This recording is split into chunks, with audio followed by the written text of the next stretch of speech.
All right, guys, it is uh, Friday, and I want to make sure that we're squared away with this, just like I did yesterday. We're going to go ahead and get circled up on these. We have 3 sheets today. Going to be all calculator, so let's get after it. First sheet, lesson 5. We have 2 to 14 even, so let's just go ahead and circle up. All right, there it is. Lesson 6, we skipped 6. Lesson 7. Straight percent of a number. We're going to go. Let's go 2 to 12 even. And then finally the last one. All right, the last one. All right. Let's again do 2 to 12 even. All right. Okay. So let's get started here. Again, make sure your calculator's ready. We're going to go ahead and get rolling on this. We're going to do some comparing and ordering of fractions, decimals, and percents. First one up, 5/10. Is it less than, greater than, or equal to 9/18? Okay. Well, what I would do in this scenario is I would change 9/18 to a decimal, right? So let's go ahead and do that. 9 n over d, 18 to the right, second n over d. And there it is. And you should be able to do that pretty quick. So now I can compare my 2 decimals and I find out they're even, right? Again, anytime I have a decimal and a fraction, I'm going to switch this to a decimal, okay? So I'm going to switch 2 un over d, 8 over 24, 8, down arrow, 24, and then I go to the right to get out of that function. Hopefully you can see that. And then I just hit second n over d, and I end up with 2 and 3/10 repeating, right? So clearly 237, I don't need to go any further past the decimal, is greater than that, right? Okay, so that's what you're going to be working on this top part. If you recall from the bottom part, we're going to go least to greatest on the fractions. We need to get these to decimals, right? So what I'm going to do is kind of just rewrite it here, 3/5, and then I'm going to leave myself some space to write underneath these values, right? 1/4, 1/2, and 2/5, right?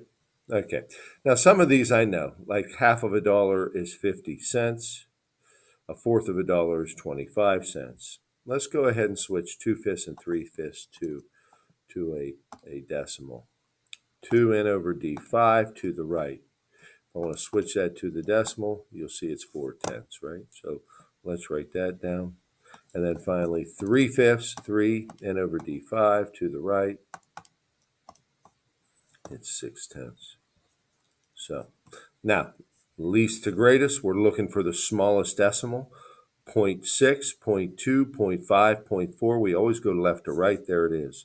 So 1/4 is the biggest. I cross it off. Now I'm right here to 2/5.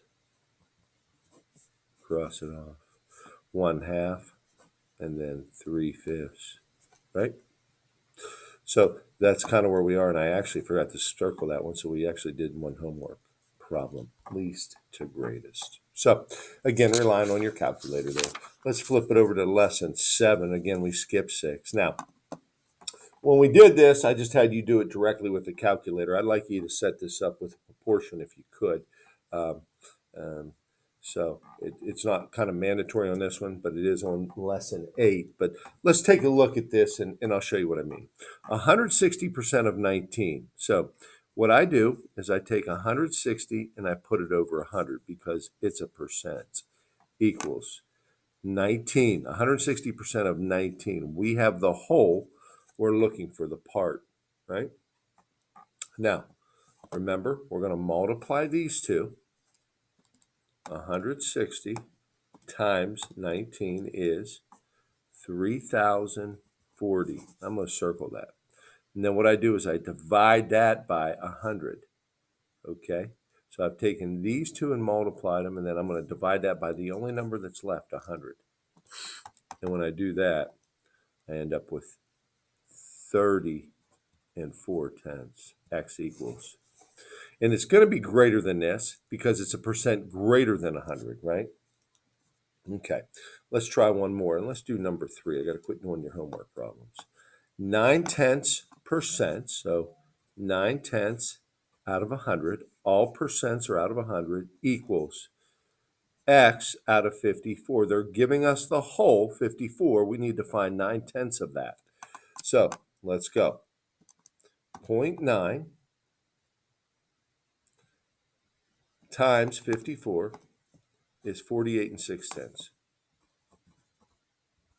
And then I take that and divide that by 100. Well, if you know when you divide by 100, you move it to the left. That's some mental math, but let's just do that. And you'll see it is 486 thousandths. So X equals 486 thousandths. Okay. So setting these up is nice. Proportionally, just cross multiplying and dividing makes it very beneficial to us. Okay. Let's slide into lesson 8. When we do that, lesson 8 is solving percent problems. We just spent 2 days on this. So this is kind of the beef of the lesson here, right? Okay. So let's do a couple of these, huh? Let's do maybe 1 and 5. All right. Number 1, 13 is 26% of what number? I always start with my percent on the left. So it's 26 out of 100 is. Now, remember, if there's a number before the is or after the is, it's the part. So the 13 is going to go on the top. We're looking for the whole. Now, I don't need a calculator to multiply these two. 13 times 100 is 1,300. 1,300 divided by 26, I will need a calculator for. And there it is. It's 50. So X is 50. Let's try that again. Okay. 3% of what number is 3? 3 out of 100 is 3%.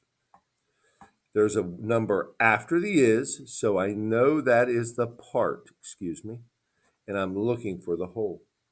Okay, so let's go. 3 times 100 is 300. 300 divided by 3, that's the only number that's left, is 100. So it's kind of unique. It's equal on both sides, right? Okay, so make sure you're setting up your proportions on this, going down through this, and you have one word problem. We have a test on Monday. It will cover lessons 1 through lessons 8. And if you have any questions, shoot me an email, guys. Thanks.